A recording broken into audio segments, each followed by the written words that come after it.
Hello, hello, hello, hello. It is another episode of From Her View podcast, and this is our series called Audio Bangers. And I have for you, um, I said it was going to be a three-part series, but baby, it might be more, because I love me a good book. I love me a good book. And so I'll definitely be back with some other ones to share with you. Um, but these are definitely my top three of now. Okay. So just to recap, my first book was The 12-Week Year by Brian P. Moran and Michael Lennington. And then my second book was UOU by PhD, her Dr. Eric E.T., the hip hop preacher Thomas. And now we're going to be doing our third book, which I'm very excited to share with you because, baby, it is a game changer. I really think that information is extremely, extremely important, and it is in the Bible. The people perish from lack of knowledge, because when you know better, you can do better. So you don't know what you don't know, baby. So you don't know what you don't know, and when that happens, you gotta go get some tea. You gotta go get some knowledge, and what's the best way to get put on by than word of mouth? So we're going to jump right into it with my third book. For my third book, it's going to be Atomic Habits by James Clear.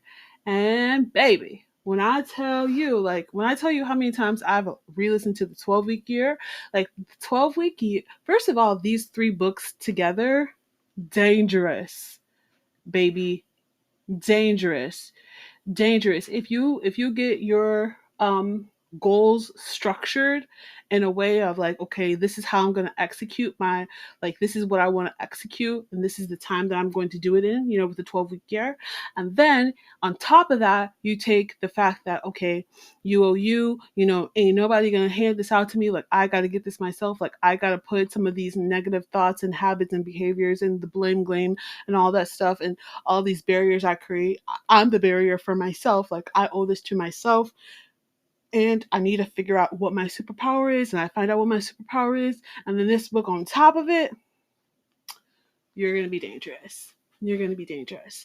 So I did them in the order that I've been introduced to these books, but if I were not introduced to these books, I probably would do them in the order of 1, 3, and 2, or 2, 1, and 3.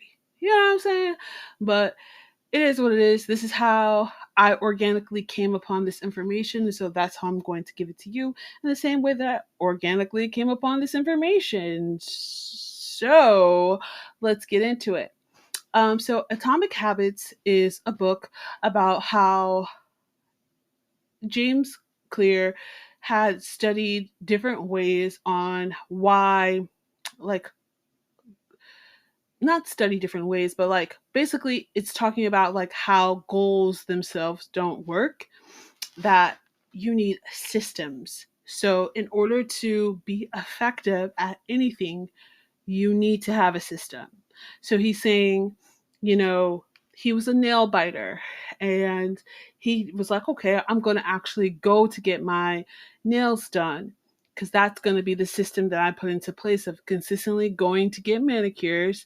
And then that way I won't bite my nails. And it worked. That was something that he implemented him to get to his goal. In his book, he mentions athletic team.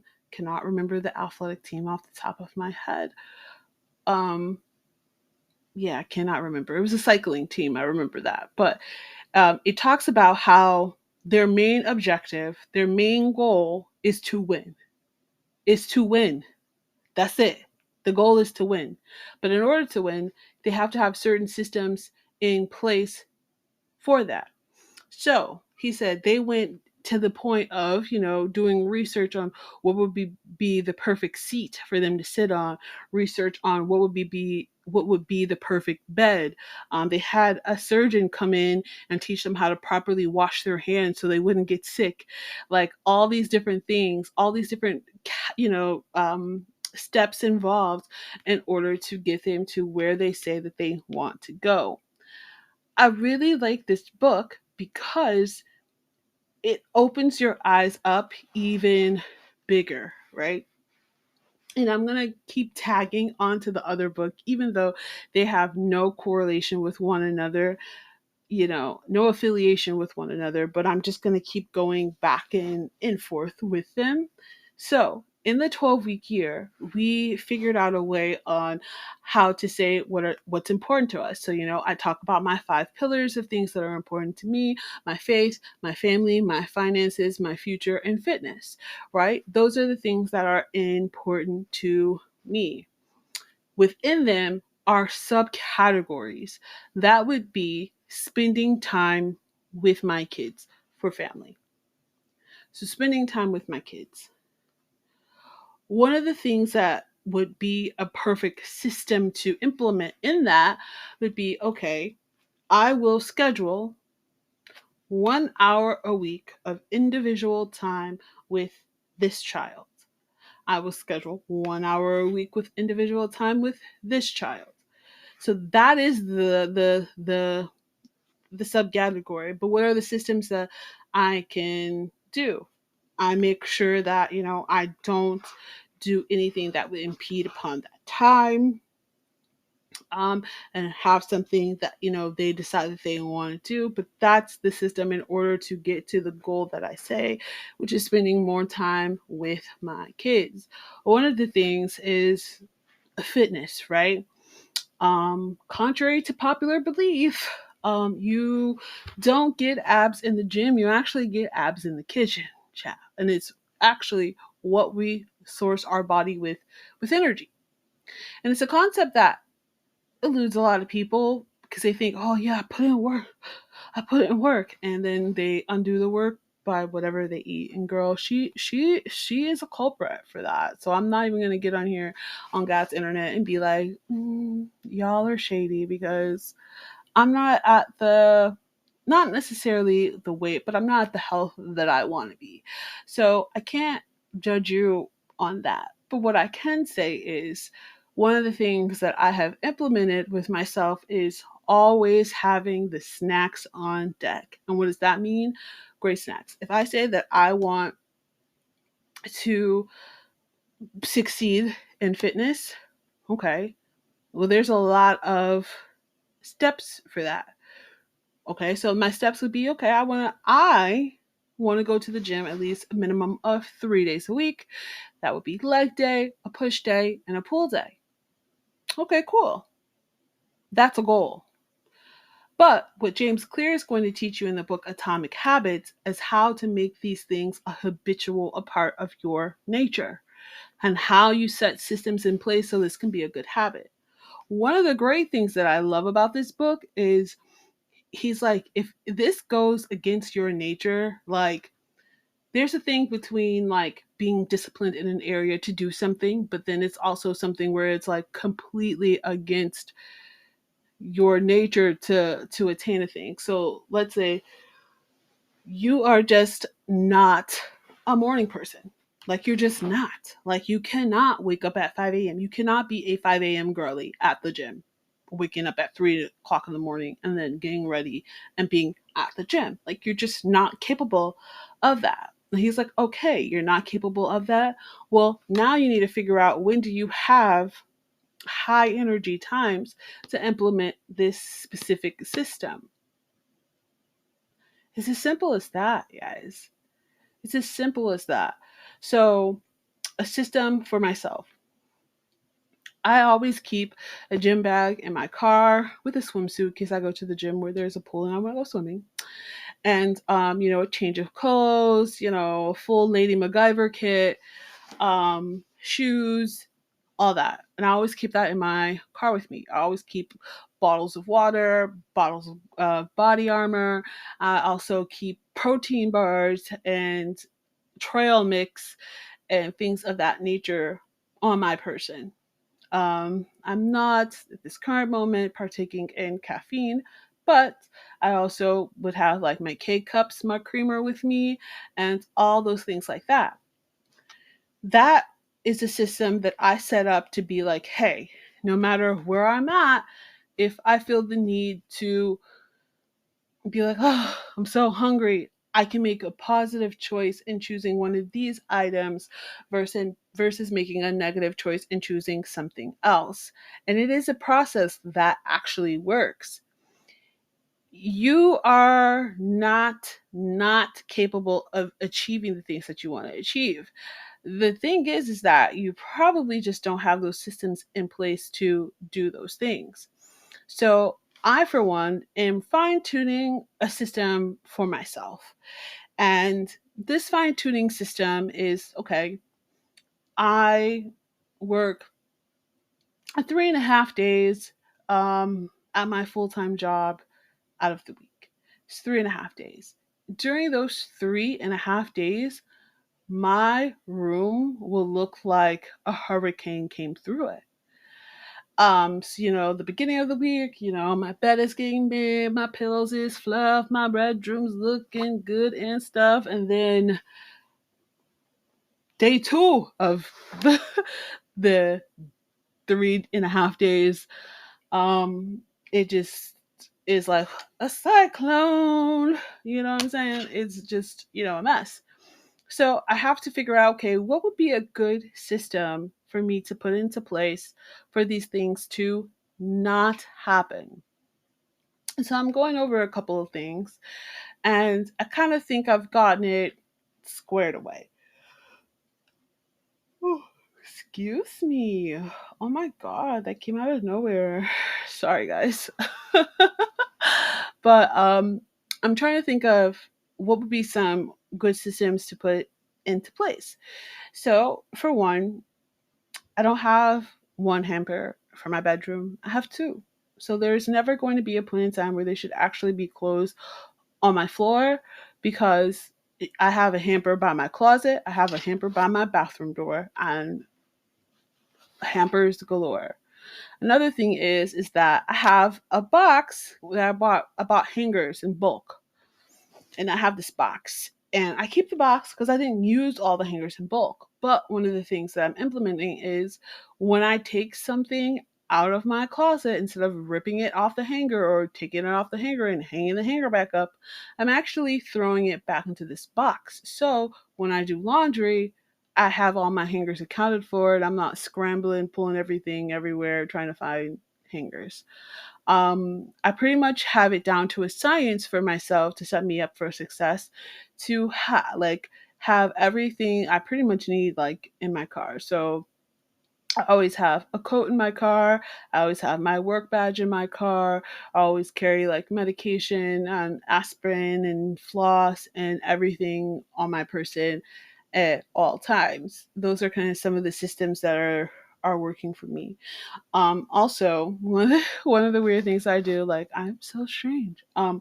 But for the most part, like winter was winter, but it wasn't like horrible, right? It wasn't like super horrible for me, anyways. So, obviously, like I have like a bed with a comforter and the blanket and the quilts and the sheets and all that stuff. But for the most part, my bed is actually very much made, because I have throw blankets that I'm using more than I actually use like my like comforter. So that is a way for my bed to keep itself together for the most part. But things like that to help me keep my space clean. And it's okay to admit these things to ourselves. I, for one, feel like if my space is not clean, my brain is just not clear. Like I cannot function in an environment where it is cluttered. Now, there's a difference between like dirty, cluttered, and cluttered chaos, because my desk at work will be like cluttered chaos, but it's cluttered chaos that I understand, and this is my workspace, so mind your business. Okay, mind your business. But I don't like that in my place of solitude. because my home, my bedroom should be my place of rest, should be my place of solitude, be my place where I can unwind. And so I definitely, definitely, definitely need that space to be looking a certain type of way.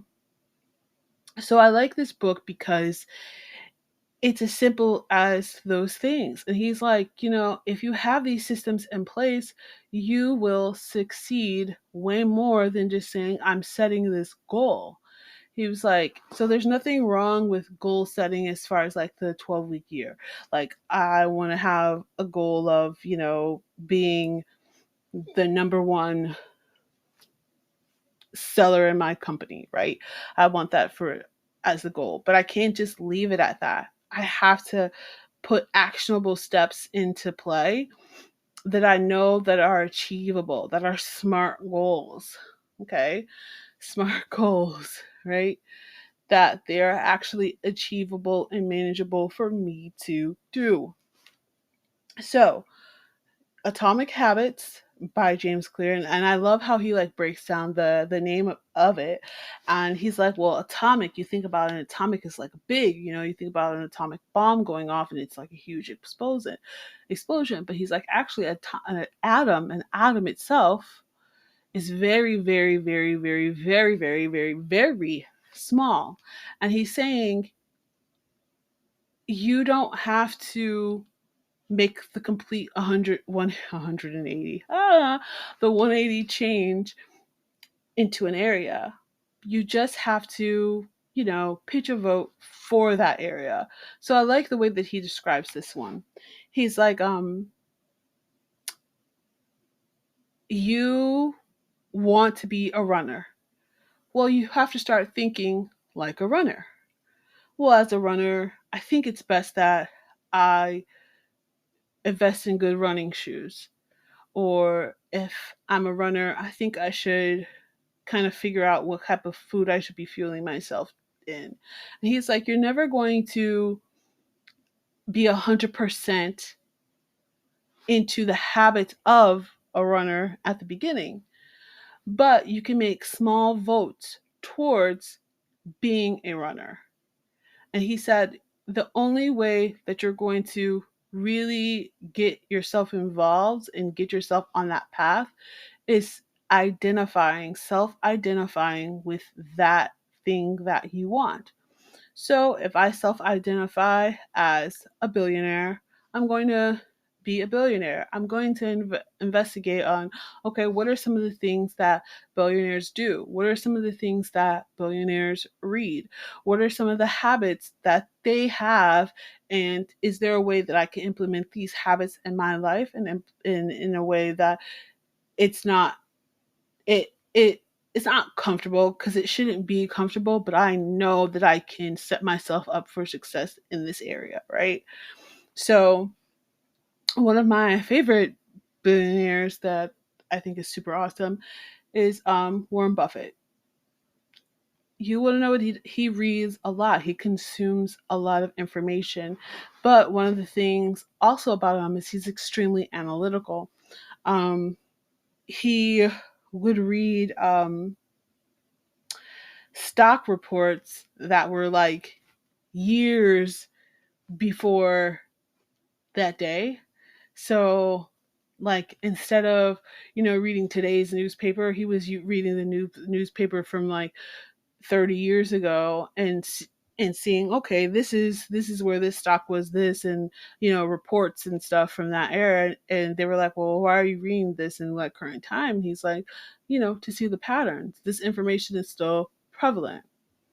So he was consumed by the thing that he wanted to achieve. He had a desire for it, he has a zest for it. And with this book, it helps you understand, like, hey, if I have a desire and a zest to be a business owner, I don't necessarily need to go and get my MBA or go to school for it. There's so much information that we have access to, so many interviews, so many books, so many audio biographies, so many regular biographies that we have access to, where we can literally study a person. One of the people that I started studying and was really consumed with for a time was Nipsey Hussle. And I was studying him long after he passed. Like I knew that he passed, but I wasn't like into him, into his music or anything like that. But I was listening to a podcast and they were just talking about like a song lyric and how he said, my business is integrated vertically and something. I don't remember the rest of that. I just remember that part. And integrated vertically means that everything that his business needs, he owns it. It's in house. He's integrated vertically. So that means that he does not need to outsource. He can keep everything in house, cost at a minimum, and make his business really flourish. You might not have this person living and breathing, sitting in your bedroom, or you might not have this person's phone number for you to call. And there's also something I don't want you to get misconstrued in thinking that, oh, let me talk to this person, let me talk to that person, let me do this. Because all you need is one good thing that resonated with you and run with it.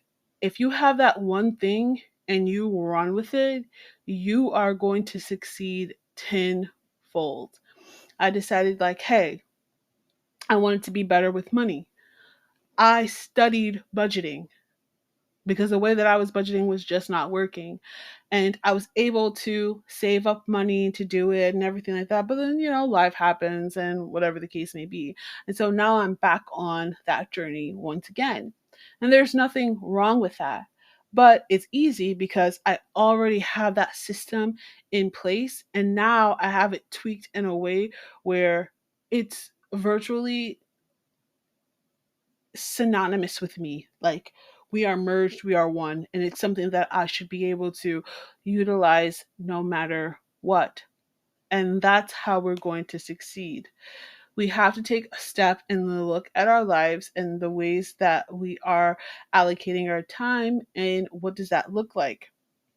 Once we take that look at ourselves, then we can assess some of these great habits that we need to enthrall ourselves with. And there's nothing wrong with that. It is nothing wrong with being in a habit deficit, child. Like there's nothing wrong with it. Some of us are lacking. And you can even do it in other scenarios too, right? So um this could be another episode for another podcast, but we're just talking about like the presentation, like you're a young lady, like how do you present yourself, this, that, and the third, and what does that look like. So I follow a group and like girls will be in there like, okay, like what can I do to elevate myself, to like elevate my look and things of that nature. And so self-awareness is one of the best things. Knowing that, hey, I might need some help in this area and I don't know all the information is one of the greatest things. And then putting some systems into play. I, for one, am due for some self care, right? My nails are jacked. I'm due for some self care, but I have a system for that. I know that, hey, I'm only going to do these certain self care things on this day because I don't want to overwhelm myself by substituting one thing for this self care. So I don't want to substitute good sleep for cute nails. I just can't do it. So I don't mind looking down bad for a little while. But when I'm up, girl, I'm up. When I'm up, I'm up. But that takes time and understanding and knowing yourself. Anytime you're somewhere, there's someplace that you're not. Anytime you are showing up for one person, there's billions, not billions, like plenty of people that you're not showing up for. And when you take a second to understand that, it makes things a lot clearer as far as you have to be more strategic with your time. And I try to be extremely strategic with my time because at one point in time, I was getting burnout after burnout after burnout after burnout. Don't kid glove yourself. Like, don't be like, oh my God, I don't want to do. Like, don't do that. Give yourself things that will challenge you, but also don't overextend yourself if it's not good for you. And that's why I like this book, Atomic Habits. Also, UOU and the 12-week year. Those three books combined are very, very, very deadly as far as changing your mindset and steering you on a path of doing better, greater, more amazing things. And so this is part 3 of Audio Bangers. I hope you enjoy it. Like, share, and subscribe. If you want to follow some James Clear on Instagram, go ahead and follow him. He's always posting really great quotes from his book, really great interviews that he goes on where he does go into more of an annotation of what some of the excerpts mean. And I think that it would be of great benefit for you. Everybody has picked up on some bad habits, but we can also pick up on good habits too. So don't think that, oh my God, I'm stuck this way. I'm never going to change. You can change, but change is going to happen one atomic habit at a time. Good night.